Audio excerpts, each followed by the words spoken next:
Je vais d'abord appeler Sylvain Gagnon.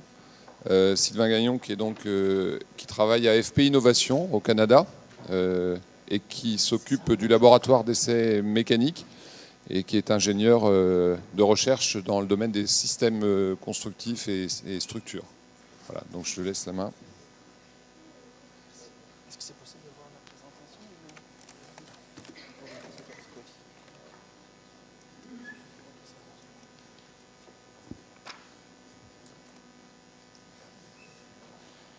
Donc, ça fonctionne?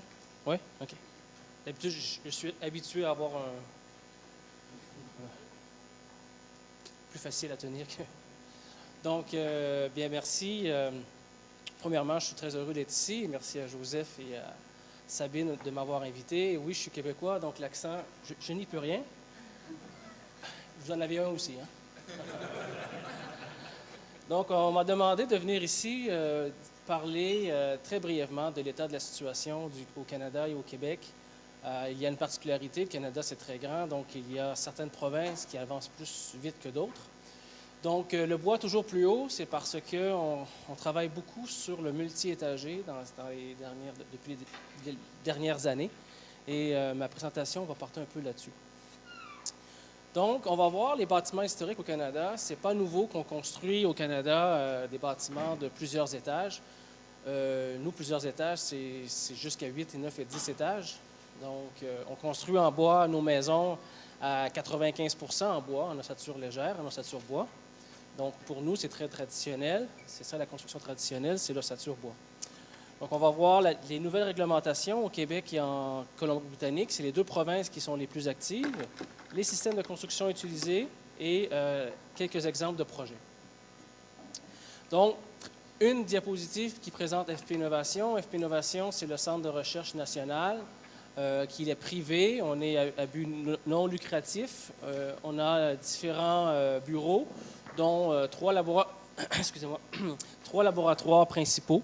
Moi, je suis localisé à Québec. C'est un peu l'équivalent du FCBA. En fait, on touche tous les aspects du bois, autant opérations forestières jusqu'à meubles, fournitures. Et moi, je suis dans le département des systèmes de construction. Donc, je suis ingénieur en structure.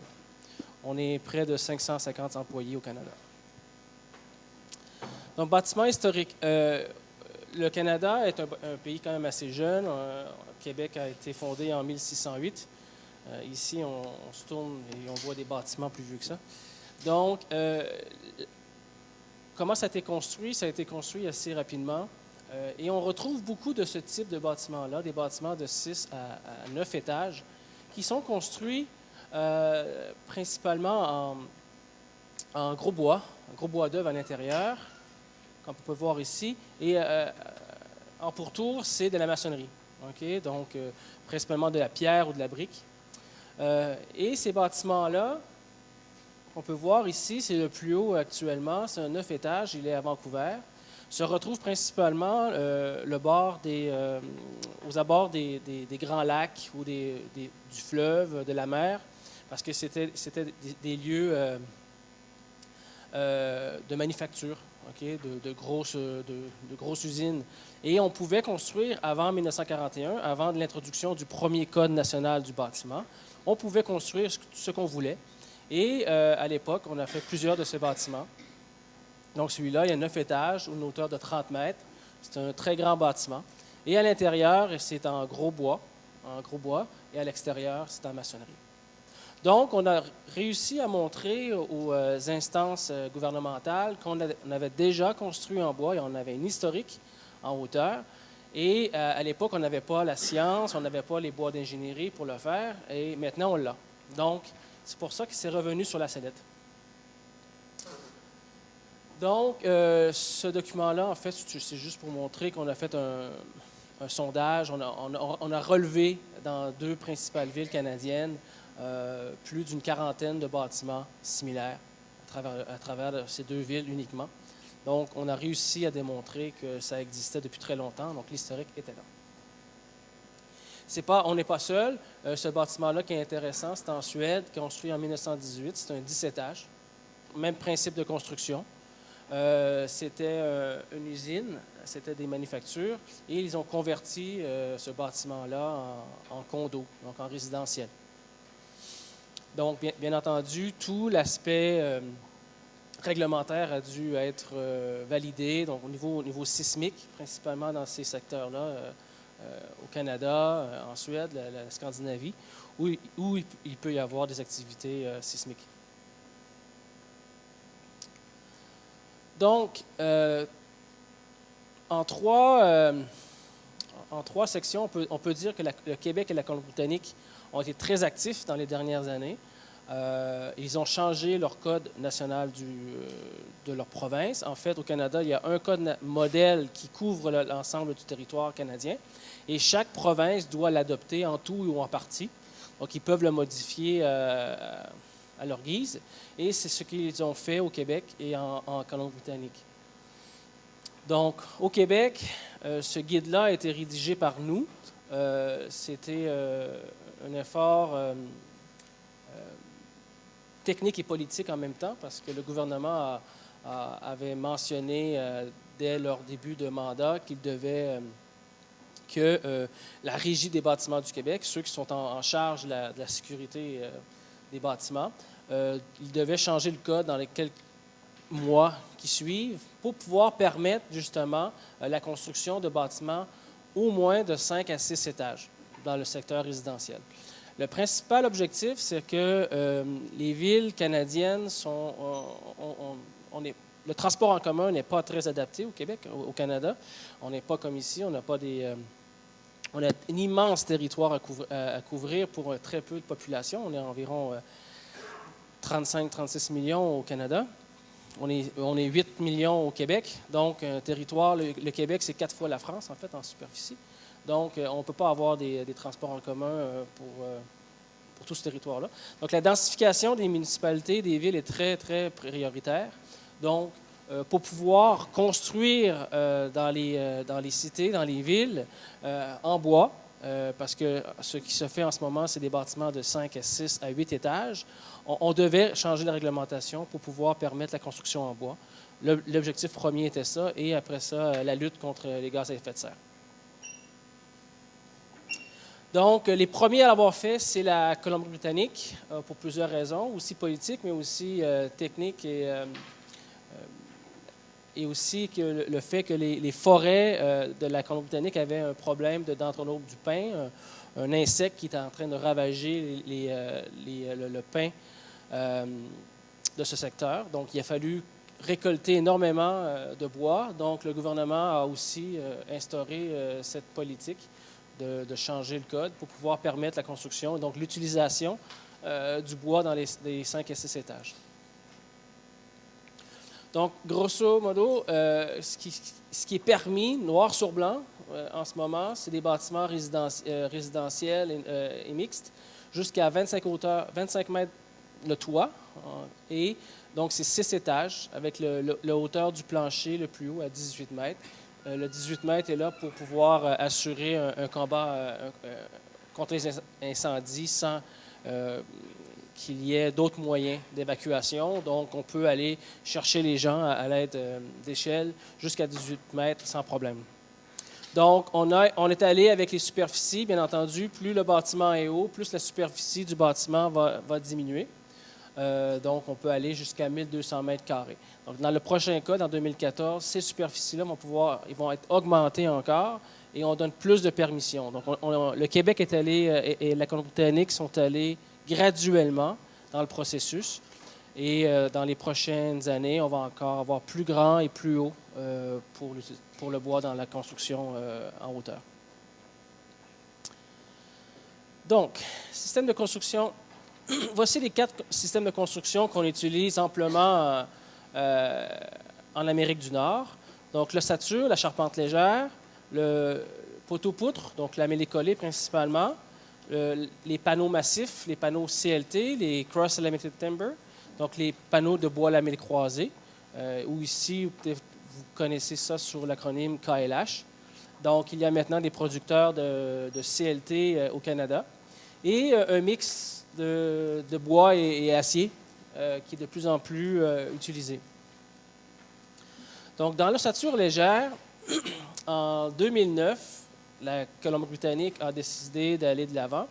La Colombie-Britannique est un secteur très actif au niveau sismique, donc cet aspect-là a été primordial à valider. Donc, nous avons utilisé la plateforme japonaise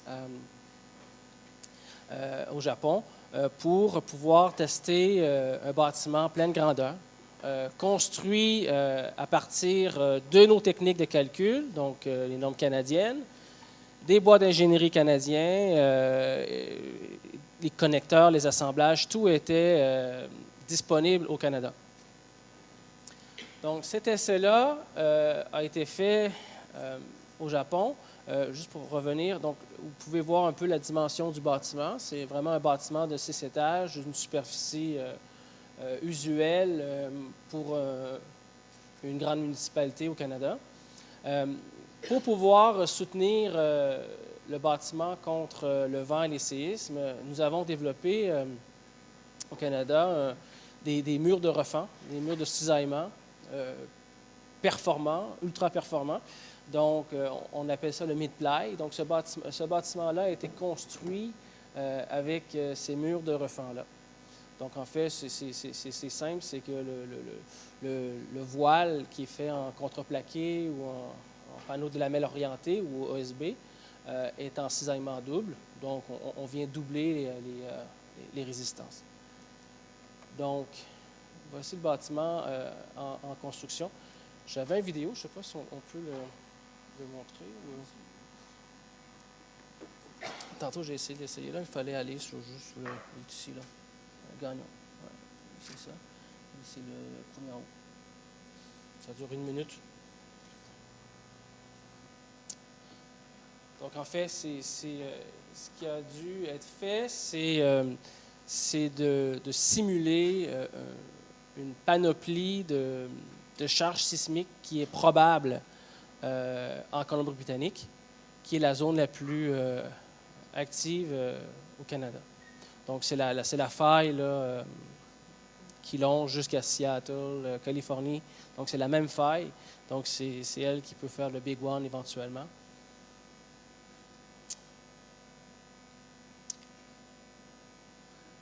Donc, c'est un immense bâtiment qui a été construit à la suite de la catastrophe de Kobe.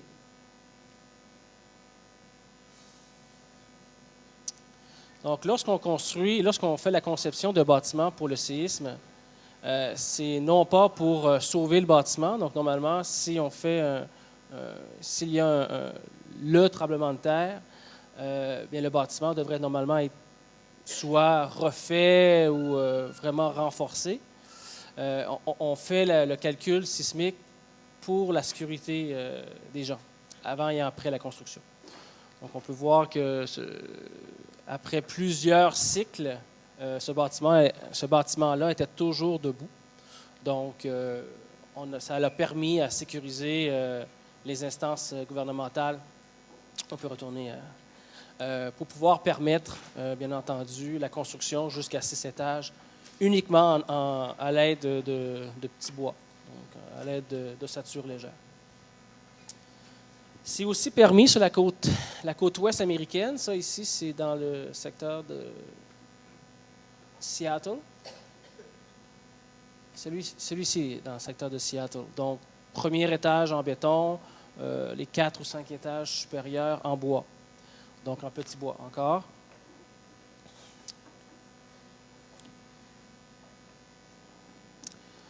Poteau-poutre, c'était le système de construction qu'on utilisait dans les années 1910, 20, 30. On l'a un peu délaissé, ce système de construction-là. Le lamellé collé est principalement utilisé pour les grandes charpentes, les ponts, les stades et tout ça. Mais on a quand même quelques exemples et on revient un peu vers ça.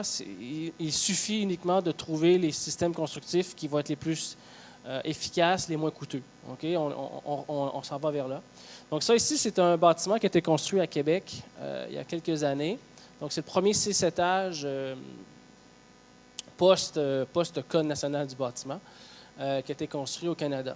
Donc, c'est un bâtiment uniquement construit en lamellé-collé. Et on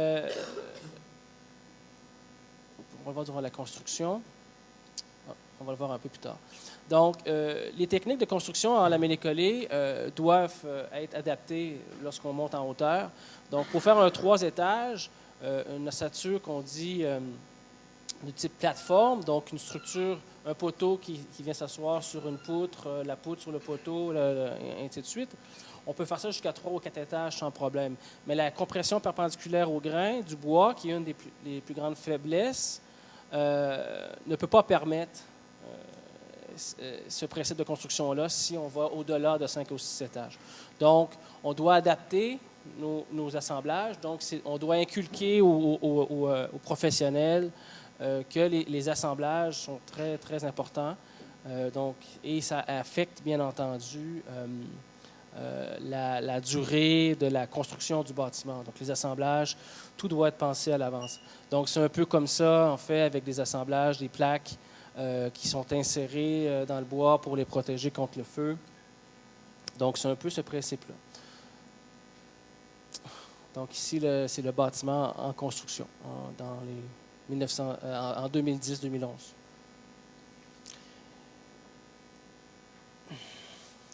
Donc, ce qu'on s'est aperçu, c'est que le bâtiment en bois, on commençait à construire en hauteur. Le bâtiment en bois était beaucoup plus léger qu'un bâtiment en tout béton. Donc, on parle de 1500 tonnes versus 2800 tonnes. Donc, l'aspect vibration due au vent, donc la fréquence naturelle du bâtiment doit être validée. On n'a pas encore les équations pour les ingénieurs, pour les bâtiments en bois de hauteur plus haut que 5-6 étages. Donc, on a essayé d'instrumenter. On a fait des tests de vibration ambiante dans le bâtiment et on a constaté que les fréquences qu'on obtenait en réel, les vraies fréquences, étaient tout à fait l'opposé que ce que l'ingénieur avait prévu à l'aide de leur élément fini. Donc, ils ont été un peu... au moins, ils étaient du côté conservateur. Donc, c'est ça. Aussi, vous avez vu peut-être un peu plus tôt que la cage d'ascenseur était en béton. Donc, on a essayé de regarder, voir l'aspect tassement différentiel. Donc, on peut prévoir à l'aide de modèles le tassement différentiel, donc dû au retrait principalement et aussi au tassement des assemblages. Donc, ce qu'on a fait, c'est qu'on a mis des potentiomètres sur des colonnes à l'intérieur du bâtiment pour pouvoir lire le tassement différentiel. OK? Donc, ce qu'on a fait, on a mis un potentiomètre, on l'a caché à l'aide de bois et on a pris pendant plusieurs années, on continue encore à prendre, le tassement différentiel avec l'humidité, la variation d'humidité dans le bâtiment. Et on est arrivé à un plateau, là, elle n'est pas à jour, mais on est aux alentours de 8 mm. Donc, on est très stable. Donc, on est arrivé à un chiffre qui était très, très conservateur, sans problème au niveau architectural. Et les simples calculs d'un ingénieur arrivaient à peu près au même chiffre si on avait les bonnes hypothèses. Donc, ce qu'on voulait démontrer, c'est que ce principe de construction-là n'était pas problématique pour aller en hauteur. Panneaux CLT. Donc, l'activité de la recherche sur les panneaux CLT a débuté principalement en 2008 avec KLH. On a travaillé activement avec eux et aussi avec le FCBA, entre autres, pour ce programme de recherche-là qui a pris plusieurs années et plusieurs millions de dollars. On a écrit 2 manuels qui sont disponibles. On a fait le manuel canadien sur les CLT. Les Américains nous ont demandé de le faire à la sauce américaine. Donc, il est plus petit que le Canadien. Normalement, l'Américain est plus gros que le Canadien, mais il n'est pas grave. Donc, c'est le même sujet, sauf qu'on a adapté vraiment aux normes américaines. Donc, par exemple, au niveau structure, étant donné que le panneau CLT n'est pas dans la norme encore, les délais d'inscrire les bâtiments dans la norme, c'est très long. Donc, on est allé plus vite qu'eux. Donc, on a fait des essais. On a validé certaines équations, certaines théories avancées en Europe. Donc, on n'a pas voulu réinventer. Et on a pris les théories qui étaient les meilleures, en fait, les plus précises. Comme ici, qui est la théorie analogie de cisaillement développée par Kreuzinger. Donc, c'est eux qui sont maintenant établis pour la prochaine édition du Code national de calcul des charpentes de bois. Au niveau sismique, on a aussi fait des essais en laboratoire. Ça, c'est à Vancouver, dans notre laboratoire de Vancouver. On a validé des essais qui ont été faits, je n'aurais pas le temps de monter le vidéo, mais des essais qui ont été faits aussi dans le même laboratoire au Japon. On a fait des essais de cisaillement sur des murs de refend en CLT avec nos techniques d'assemblage, nos clous, nos vis et tout, pour pouvoir donner des options rapides aux concepteurs. Donc, c'est des vidéos, en fait, si vous voulez le voir plus tard, on pourra regarder, mais c'est un 7 étages qui a été fait par les Italiens. Peut-être vous l'avez déjà vu, là, mais c'est très, très, très populaire, on l'a fait souvent.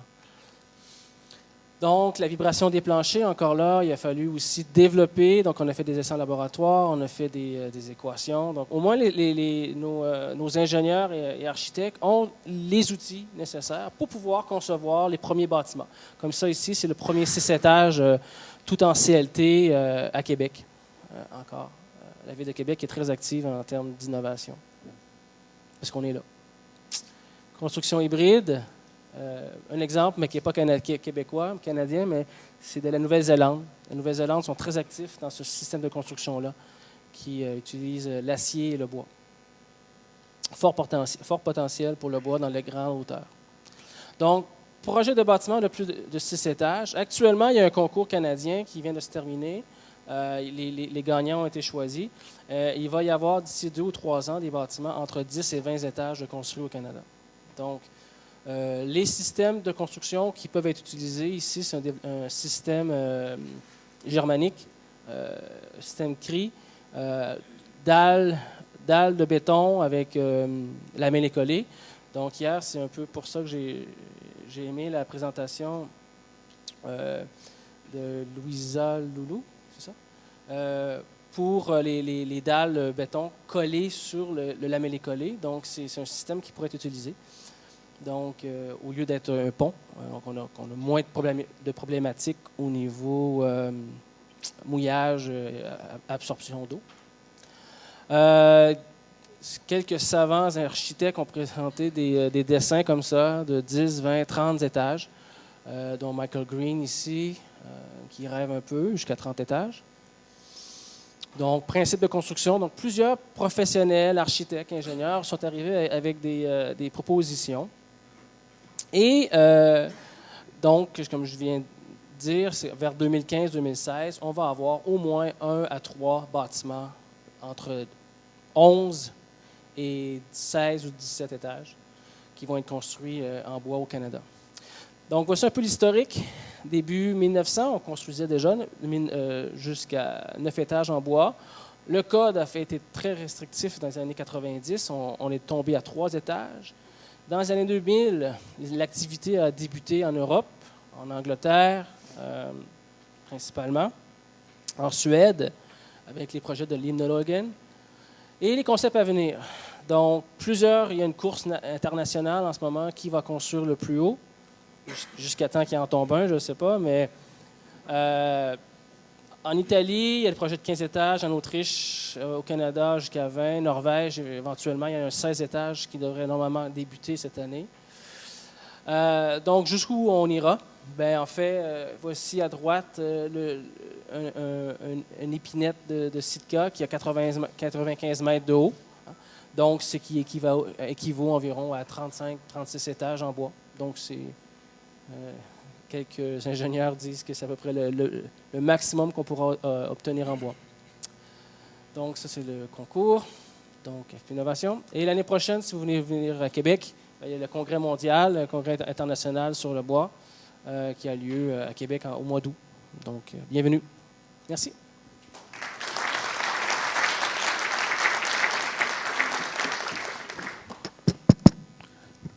On a du temps pour 2 ou 3 questions. Oui.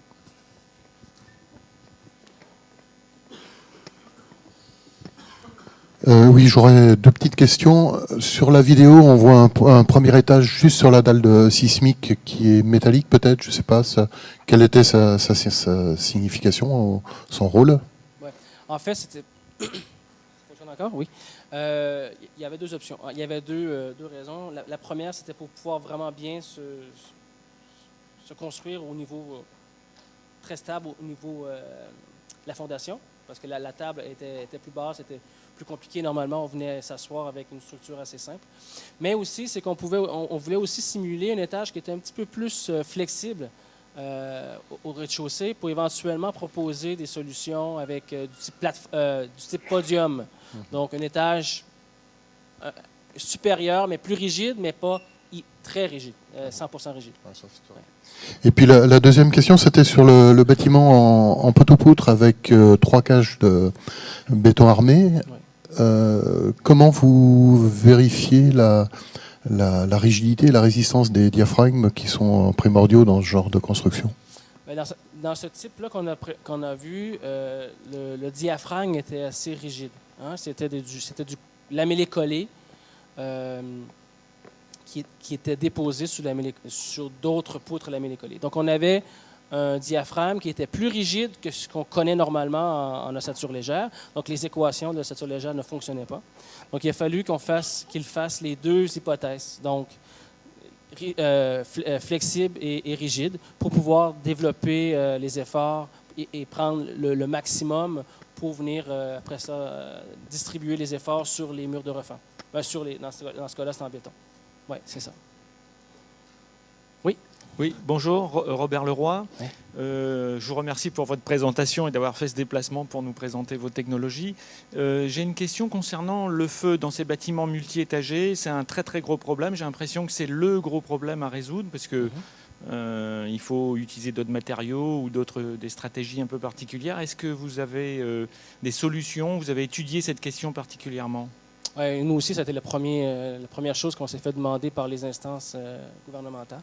Au Québec, au Canada, en fait, jusqu'à 6 étages, la durée de résistance au feu, degré de résistance au feu doit d'1 heure, donc 60 minutes. Il y a plein de solutions constructives qui le démontrent. Donc, si c'est en ossature légère, on vient rajouter des feuilles de gyps, de plâtre, hein, pour pouvoir atteindre le 1 heure requis. En lamellé collé ou en CLT, on a fait aussi, surtout en CLT, on a fait nombreux essais, pleine grandeur, en fait, au Centre national de recherche du Canada, avec des planchers, des murs qui sont chargés à 100%, pour pouvoir démontrer les degrés de résistance au feu. En CLT, on a atteint jusqu'à 3 heures sans protection. Sans protection? Oui, sans protection, pour des dalles de 7 plis, en fait, des dalles d'environ 200 mm. Ouais. D'accord, donc ce n'est pas un problème insurmontable, c'est pas crucial. Non, au contraire. Ouais, c'est surmontable parce qu'on l'a démontré à des gens qui sont très, très conservateurs. D'accord.